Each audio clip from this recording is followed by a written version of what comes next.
Muy buenas, bienvenidos a Escudo Leal. Hoy os traigo un vídeo que la verdad me parece un poco preocupante y os voy a explicar por qué.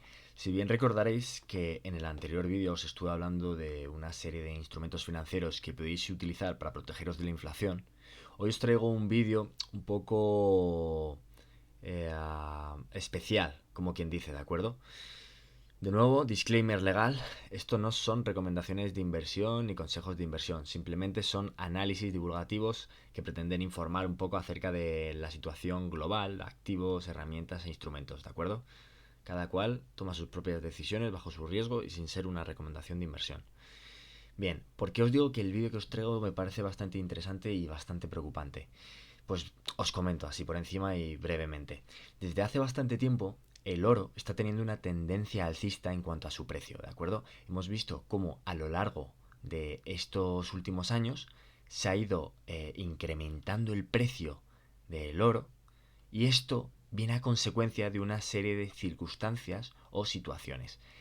El oro es un activo que sirve de refugio, esto lo sabe todo el mundo, ¿de acuerdo? Lo normal, o lo que suele hacer la gente en épocas de incertidumbre, es comprar oro y acumularlo a largo plazo, siempre a largo plazo. ¿Por qué? Porque conserva muy bien su valor. Como mencionaba en el anterior vídeo, tú compras una cantidad de oro, o por ejemplo, tienes una inversión en oro de tus padres, de tus abuelos, y esa inversión no ha perdido su valor porque es un activo que almacena ese valor, ¿de acuerdo? A largo plazo. Entonces, con la misma cantidad de monedas que podías comprar un piso hace 70, 80 años, por poner el ejemplo, lo puedes comprar a día de hoy a pesar de que los precios se han incrementado. ¿Por qué? Porque ha conservado ese valor. El precio se ha ido adaptando a la inflación y ha servido como activo, refugio o reserva. Entonces, ¿por qué os comento que esta situación es un poco curiosa? El oro, tradicionalmente, se adapta y sirve de indicador para revelar la situación del mercado en general. Normalmente cuando se produce una subida tan al alza del oro es porque el mercado o la gente que interviene en el mercado ante la incertidumbre se está buscando proteger, ¿de acuerdo?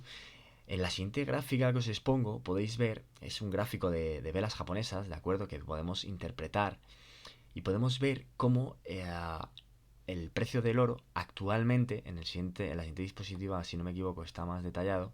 Este es a escala semanal y el siguiente es a escala de horas, ¿de acuerdo?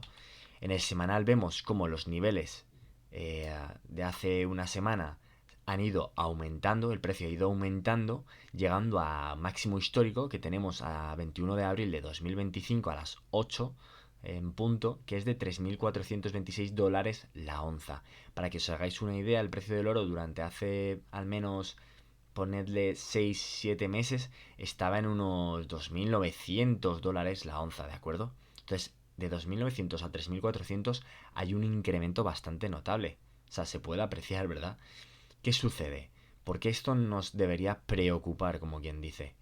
Porque en base o a raíz de cierta situación geopolítica, como puede ser la guerra arancelaria, situaciones de incertidumbre, como os comentaba en el anterior vídeo, hemos visto cómo los índices, como es en este caso el SP500, por ejemplo, ha sufrido o han sufrido una serie de bajadas o correcciones significativas. Vemos aquí, por ejemplo, en el gráfico de velas japonesas diario, cómo se produce una disminución del 3,42% en el índice SP500, que si no recordáis mal, son las 500 empresas más grandes de Estados Unidos y que yo personalmente tomo como referencia para saber cómo está la situación global, porque para mí Estados Unidos es un reflejo de la situación del panorama global. Le guste a quien le guste, ¿de acuerdo? El mercado y la industria de allí es referencia a escala global. Entonces, podemos ver en el gráfico cómo de meses anteriores, desde junio, julio, el índice experimentaba una subida al alza gradual, ¿de acuerdo? Tenía sus periodos de correcciones, como podemos ver esta bajada aquí, y tendencia habitual al alza, ¿de acuerdo?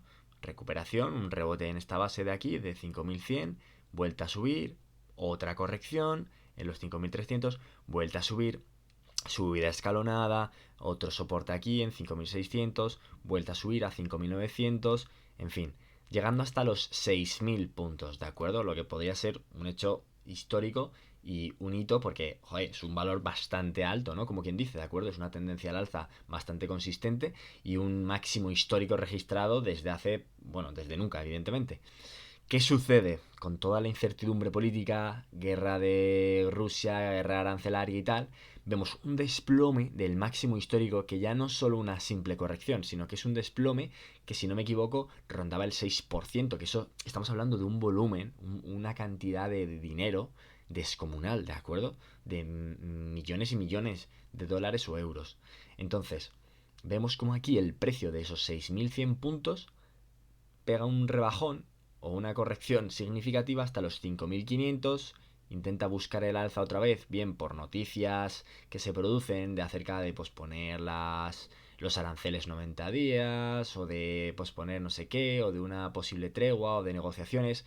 Se produce otro repunte y otra subida hasta los 5.800 aproximadamente. Sin embargo, esas noticias no acaban de calar, el mercado empieza a entrar en pánico y vuelven a suceder esas correcciones tan agresivas, esas bajadas tan agresivas que nos devuelven a una zona de 5.100. Es decir, hemos vuelto por debajo, ¿de acuerdo? O sea, para que os hagáis idea de la bajada, por debajo de la zona que teníamos previa a junio, después de toda esa subida en todo este periodo de tiempo que han sido junio, julio, agosto, septiembre, octubre, noviembre, diciembre. Es decir, aproximadamente unos 6-7 meses de subidas se han desplomado o se han ido abajo en tan solo 2-3 meses, lo cual es una barbaridad, ¿de acuerdo?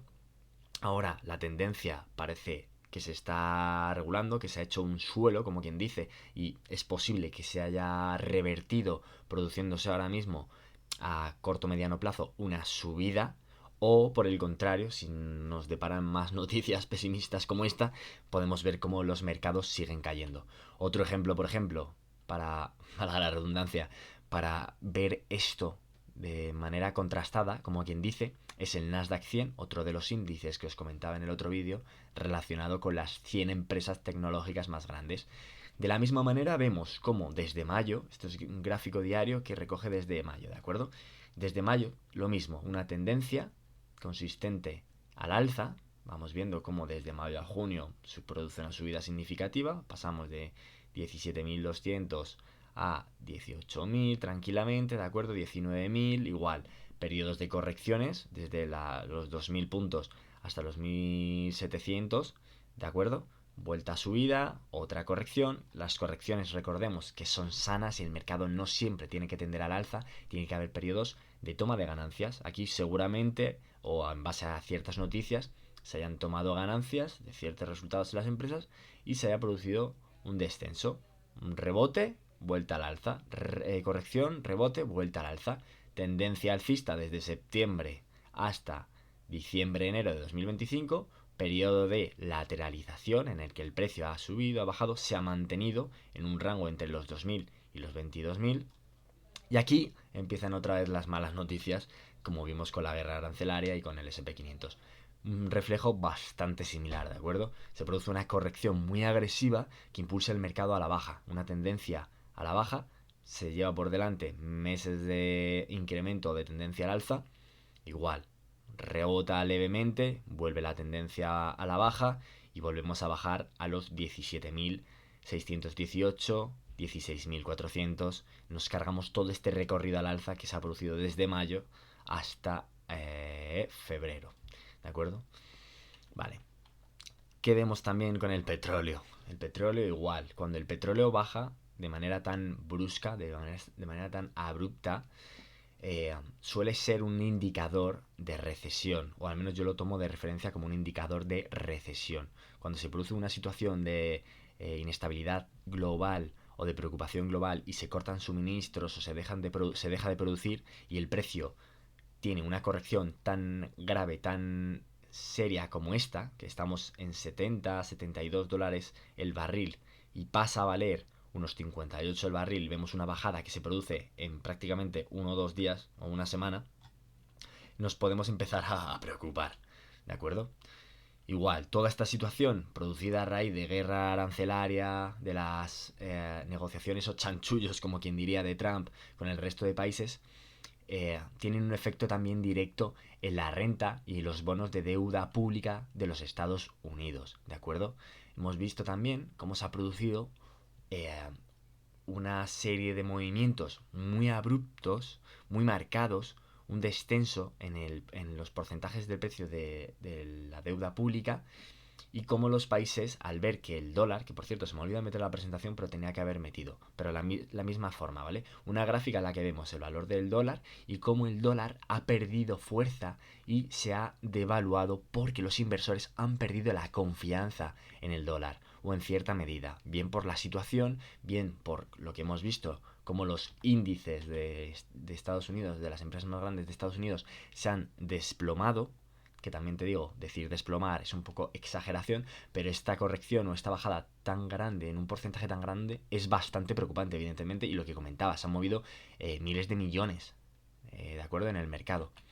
Entonces se ha producido lo que llamamos como una situación que aparentemente, ¿de acuerdo?, y basándonos en el gráfico del oro, nos da indicios de que podríamos estar entrando a una recesión, ¿de acuerdo? Si la Fed no toma cartas en el asunto rápidamente y baja los tipos de interés para intentar paliar y resolver esta situación, ¿de acuerdo? Esta subida en el precio del oro es un indicador de que los inversores están preocupados, de que el mercado está inestable, de que se viene una situación bastante dramática. ¿Cuál es la mejor forma de protegerse? Activos duros, como son el oro, por ejemplo, en este caso, cuando hay tanta incertidumbre, y por otro lado, Bitcoin, por ejemplo. Otro activo que os comentaba yo en otros vídeos, también lo mismo exactamente que el oro, pero con la diferencia de que es transmisible de manera muy sencilla. Es oro digital, ¿de acuerdo? Cuando hablemos de este activo yo os lo voy a comparar siempre con el oro, porque tienen las mismas características prácticamente, solo que en cierta medida mejores, ¿de acuerdo? Porque es auditable en tiempo real, porque es divisible, transportable, almacenable, no requiere de costes de transporte o de comisiones para intercambios, etcétera, etcétera, etcétera. ¿De acuerdo? ¿Qué hemos visto también con Bitcoin?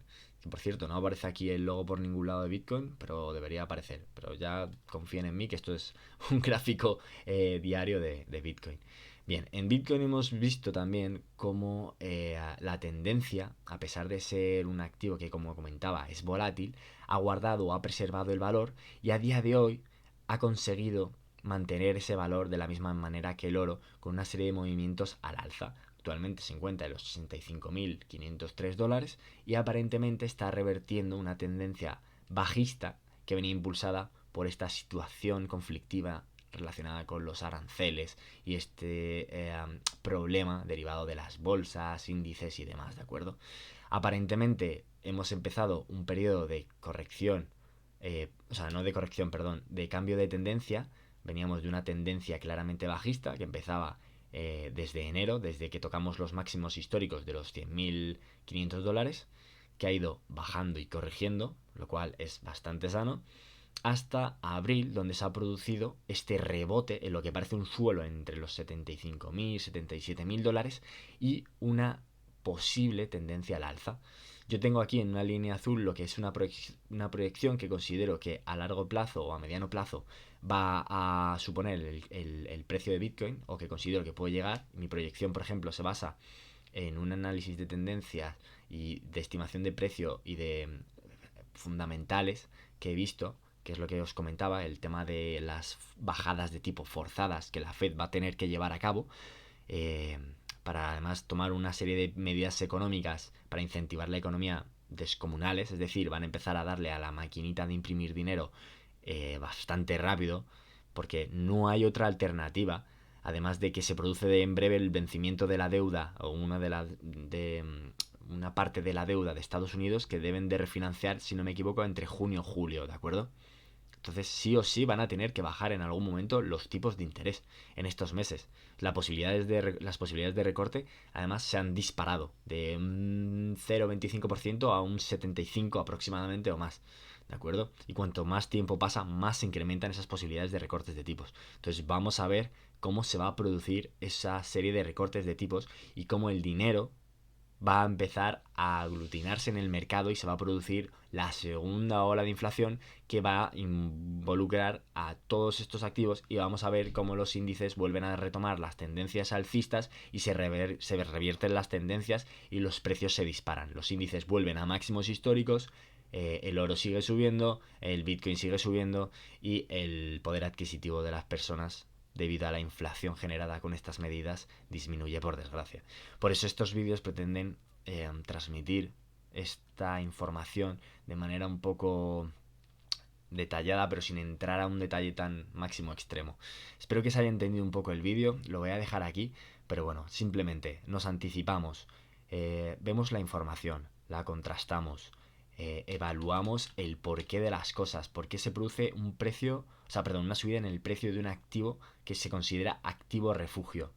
Tenemos que pensar, tenemos que recabar la información, tenemos que investigar el mercado, los activos, ver qué correlación existen, qué noticias están relacionadas con estas subidas y bajadas, qué lo influencia, qué hay detrás. Siempre en estos mercados además hay que pensar mal. Es triste, porque es triste, pero hay que pensar mal. Hay que tomar las noticias siempre con pinzas, hay que analizarlas a fondo y hay que tener mucho cuidado con el mercado, ¿de acuerdo?